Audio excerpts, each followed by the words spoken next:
bags where horror lies.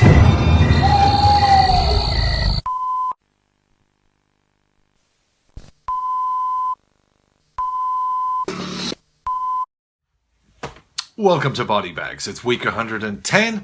It's Saturday. I'm OUTSIDER365. Hello, YouTube. And the movie I'm going to review this week is Hellworld. Hellraiser Part 8. The 8th installment of the Hellraiser franchise. So, I do actually have this on DVD, but I cannot find it. I've put it down somewhere. I think it's in the hall. And I want to get this review recorded. So, I'm going to read the synopsis from online, okay? The youngsters, Chelsea, Allison, Derek, and Mike are grieving the suicide of their friend Adam, who became obsessed with an internet game called Hellworld. Their former friend Jake blames the group since they didn't stop him playing the game even when Adam was unstable. When they receive an invitation to a Hellworld party in an isolated mansion, the reluctant Chelsea decides to join the group, and they surprisingly find Jake at the party. He explains he was at the party because he's invited by a girl he met in the chat room.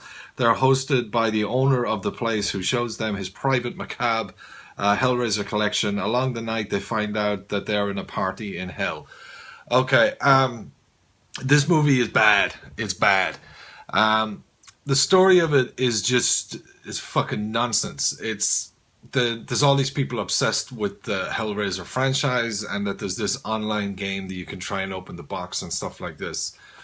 And everybody's into it. And yeah, as it says, one of their friends committed suicide after playing the game too much, and they get invited to a party celebrating the game, and they all decide to go, and they can't explain why Chelsea's been reluctant to go. Kind of she's the kind of star, or the lead female role in this, shall we say.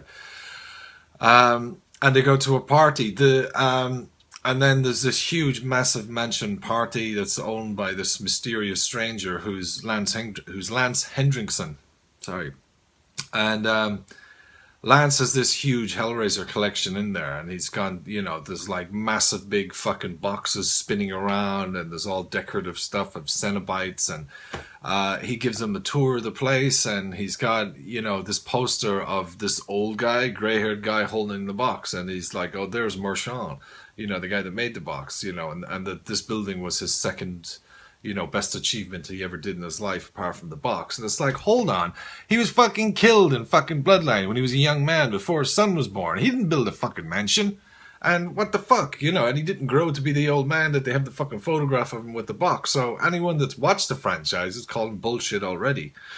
The movie is kind of, even from the early beyond, it fucking, it takes away any kind of fucking credibility it could have had of being a decent movie by having some guy wearing a t-shirt with Pinhead on the back of it. And then one of the characters, I don't know who it was, maybe it was Jake or one of the other fucking guys, comes around to scare Chelsea, and he's got a Cenobite mask on, like the Chatterer. And she opens the door, and he's with his leather coat closed. So he kind of looks like him, and then he takes the mask off, and he's like, oh, I didn't scare you. This cost me $100 on eBay. And that originally just fucking turns this into, it puts it alongside the pile of, like, the Halloween Resurrection kind of fucking unnecessary, fucking dumb, stupid fucking movies that just decide to put a teeny slasher theme into Hellraiser. And I love the Hellraiser movies. Check it out. Check out my fucking elbow. It's the box. Love the Hellraiser franchise, not all of the movies. This one was directed by, what was his name? Bota? Rick Bota, who did, he did Hellworld, Hellseeker, and Deader, like the latter ones that, and he's a good cinematographer. He's worked on like Demon Knight, House on Haunted Hill, Valentine. He's done some really good stuff, but directing, he's done about 18 things, and a lot of them are TV show episodes and stuff. So the acting in this is not fucking great at all.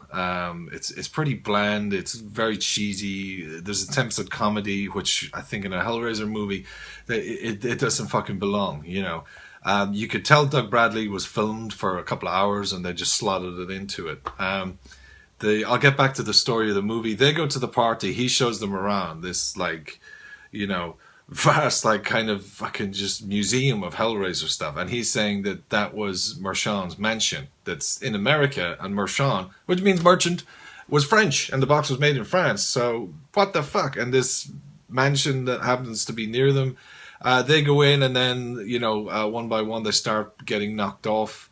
The kills are okay in it, but Pinhead it doesn't make fucking sense. Pinhead just appears, kind of like, chops someone's head off and then goes away. They've kind of made Pinhead here, instead of being this mysterious, educated, eerie ferryman to hell, who's called and will give you a lot of pain that eventually you're meant to find pleasure through it into hell. And, they've taken that and just turned him into just a teen slasher guy, like a la Jason or Freddy, who's just out to kill the teens. And just for mindless fucking reasons, which again is not Pinhead, and it doesn't go to the mythology of the Cenobites and the box and the fucking whole lot. So the whole film is a fucking mess. Even Chelsea, the character, in her tight leather trousers running around, can't save this movie. Lance Henriksen can't save this movie. And he plays his part. He's brilliant in it. He does his usual calm demeanor, calm, just relax, talk slowly. Lance, I love Lance. He's got that kind of style of acting, and it works in nearly everything he does. Even if he's in terrible movies like this, he still fucking shines. The fucking music is just fucking nonsense at the party, and they all have cell phones that they're given cell phones. They're meant to ring the other person if they want to fucking, have relations with them or whatever. And it's like, how the fuck are you meant to hear a cell phone ringing at a fucking party? And it's meant to be a rave, and they're playing generic, royalty-free, soundtrack rock music that kind of sounds like something, but it doesn't. Fucking hell, I could go on and on about this movie. Hellworld, anyway, is a piece of shit. It's an embarrassment to the Hellraiser franchise. It shouldn't have been made. It doesn't do anything for the franchise. It's fucking silly. The story doesn't make sense. Pinhead's just used as a boogeyman, cheap pop.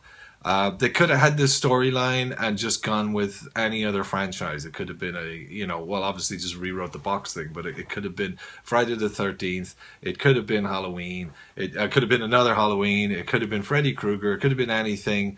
And even if it was, when you find out that Lance, who he is, the expense he's gone to create this fucking party is like James Bond expense. It's like the most elaborate fucking ruse to lure people in, and then his reason for doing it as well is fucking silly. It doesn't make sense. I've been swearing way too much in this review, but I really don't like this movie. It's terrible.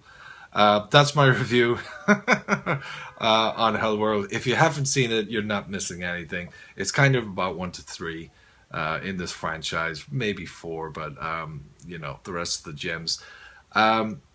I'm going to have a video on my channel. I'll put a link to my channel in the description, but I'm going to do a video next week about Hellraiser. So if you're into Hellraiser movies, check that out. Until next week, thank you very much for watching me ramble about Hellraiser Hellworld. And if you've seen it, please share your thoughts below in the comment box. That's it. Body Bags, it's Saturday night. Please like, comment, subscribe, and see you guys again soon. Take care. Bye-bye now.